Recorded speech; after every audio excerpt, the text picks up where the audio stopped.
ជំរាបសួរអ្នកទាំងអស់គ្នាជួបជាមួយខ្ញុំបាទសីហាដែលនឹងនិយាយអំពីការទូទាយរបស់លោកយាយបាបាវ៉ាន់ហ្គាសម្រាប់ឆ្នាំ2026សម្រាប់ជីវប្រវត្តិសង្ខេបរបស់លោកយាយបាបាវ៉ាន់ហ្គាគឺគាត់កើតនៅក្នុងប្រទេសប៊ូលហ្គារីនៅក្នុងឆ្នាំ1911ហើយគាត់បានស្លាប់នៅក្នុងឆ្នាំ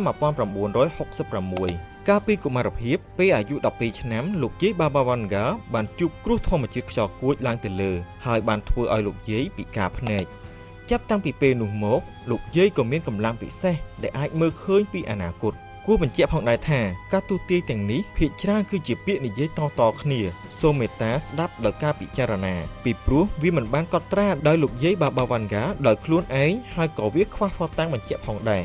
លោកយាយបាបាវ៉ាន់ហ្គាបានក្លាយជាបុគ្គលដ៏ល្បីម្នាក់ដោយសារការទូទាយអំពីរឿងរ៉ាវនយោបាយពិភពលោកការវិវត្តនៃវិទ្យាសាស្ត្រគ្រោះមហន្តរាយធម្មជាតិនិងសូម្បីតែបាតុភូតផ្សេងៗហើយសម្រាប់ឆ្នាំ2026នេះលោកយាយបាបាវ៉ាន់ហ្គាបានទាយថា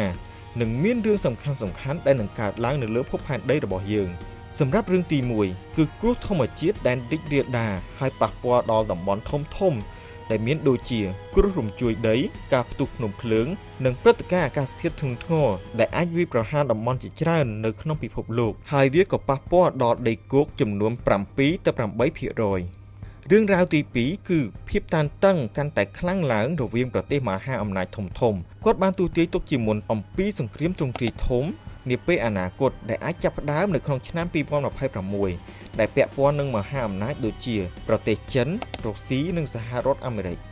សម្រាប់រឿងទី3គឺនិយាយអំពីការវិវត្តរបស់បញ្ញាសិប្បនិម្មិតឬក៏ហៅថា AI ដែលនឹងឈានដល់ដំណាក់កាលដែលម៉ាស៊ីននឹងមានឥទ្ធិពលហួសពីការគ្រប់គ្រងរបស់មនុស្សសម្រាប់ការទូទាយទី4គឺលោកយាយបានអះអាងថានឹងមានការតាក់ទងជាមួយនឹងជីវិតក្រៅភពឬក៏យើងហៅថា Alien គាត់បានទូទាយថានៅចុងឆ្នាំ2026យានអវកាសដ៏ធំមួយនឹងចូលទៅក្នុងបរិយាកាសភពផែនដីរបស់យើង